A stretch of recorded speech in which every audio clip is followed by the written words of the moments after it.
Hello everyone. What we're going to do today is give a physical examination to one of our canine patients. Previously we've done a video doing one of our feline patients, but there are some differences, and so as I work through this examination today, I'll talk about some of the things that we're doing and perhaps things that we might do in a dog that we wouldn't be doing in a cat. But the goal is the same, to be very thorough, ask the owner about the history, and just go from one end to the other in an organized fashion and get the physical exam taken care of. So first of all, we'd start with the weight, and with our dog patients, for the most part, we use our lift scales or lift tables because we can get a weight and also get them up in the air without all the stress and strain to our backs. So that is one thing. In most instances we don't use this table for our cats, although we could, but the benefit to us is we get the weight, she's 46 pounds, and we get to raise her up without having to lift.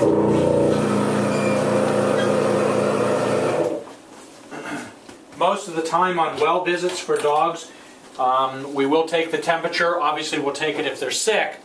And in our cat patients, just for the stress level on well visits, most of the time we don't take the temperature just to minimize their stress. So there's a difference right there. Most dogs, again, just because they've got bigger anatomy, we will go ahead and take the temp. So oftentimes as we're waiting for the temperature to register, I'll palpate or cruise through the tummy or abdomen. I want to make sure that the organs are the right size and right location.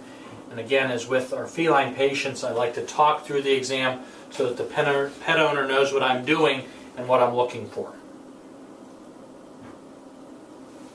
Normal temperature range is pretty wide, 100 to 103 degrees. She is at 100.8, and that's normal.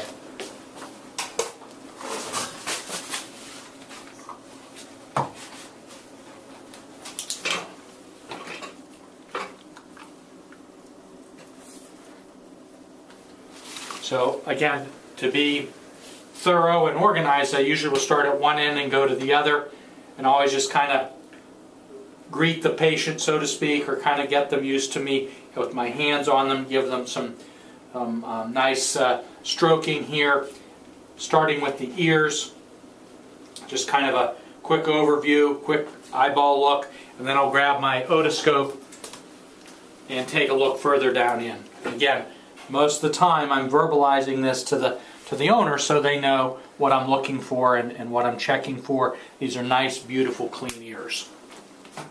Now, for the purpose of the video, I won't turn the light out, but for my eye exams, I'm turning the light out and starting at the back of the eye where the retina is, coming out through the lens and the outer structures. Again, telling the owner that I'm interested to make sure that there's no sign of glaucoma or no sign of cataracts, or on the outer part of the eye there's not a scratch, those types of things.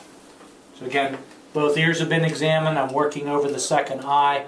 Again, commenting to the owner about how good things look.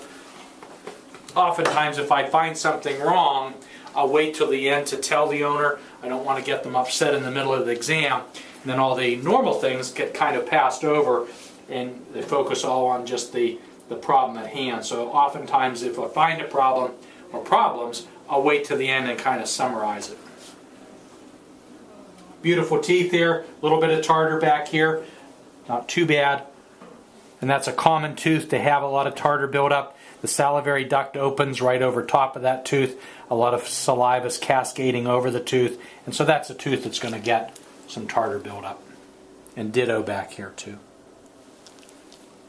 And we get a good look at the oral cavity.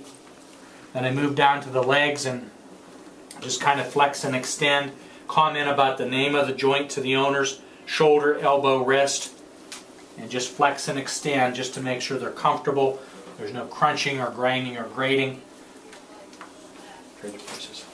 Then I just move on down the body.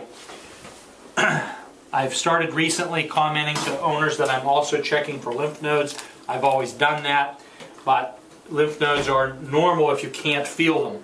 And so when I'm working over dogs and cats, I comment to the owners that the lymph nodes feel good. Obviously if they don't, I'm going to mention it to them, but I just want them knowing, again, all the body systems that I'm checking.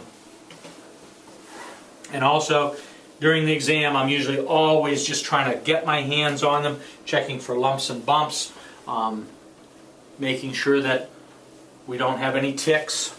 Sometimes it's very difficult in some of these longer coated dogs to feel the ticks are present.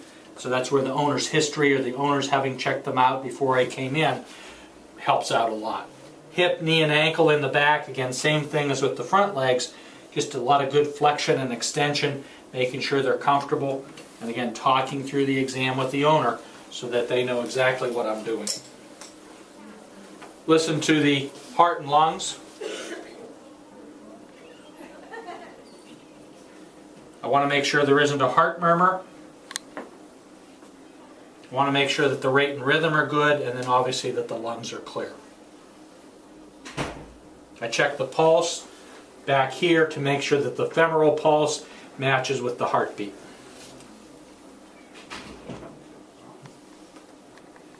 Good. Sounds great. Always running my flea comb through as well. Even if it's the middle of winter, I'm getting out the flea comb, making sure that we don't have trouble. Fleas are easiest found back in here or up by the neck and head. That things are negative. Kind of crouch down and get a look under the hood, so to speak. Look at the tummy, the groin area. Just make sure that the skin is nice and healthy.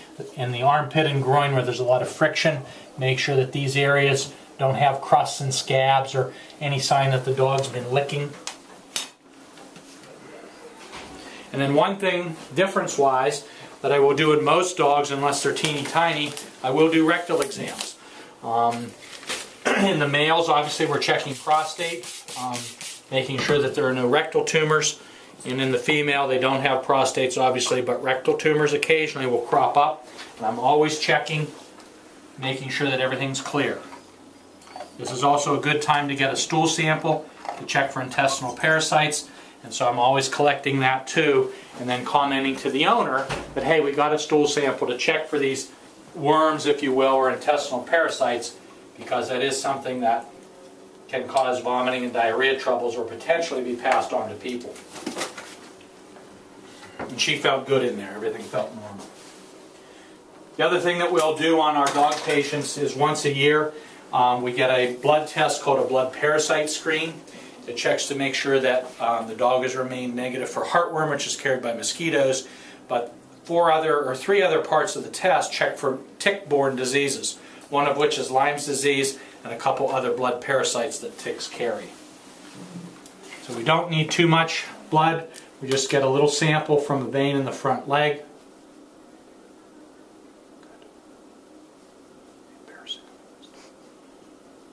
Don't need too much.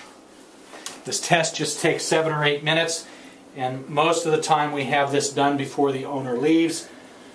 Ticks have been a trouble for us this year, and so we want to make sure that, especially on Lyme's disease, that we're negative before the owner leaves. On some of our positive cases, then we still have the owner here where we can talk with them about signs or symptoms and how we might want to manage their case. So this is our typical dog physical exam. Again, kind of an organized approach through the body systems, always verbalizing to the owners what's going on. And again, if I do find troubles, I'm kind of summarizing at the end what we found and what we need to do, and then answering the owner's questions. So here at Bakerstown Animal Hospital, this is a physical exam we typically give our canine patients. And we have a nice, healthy patient here.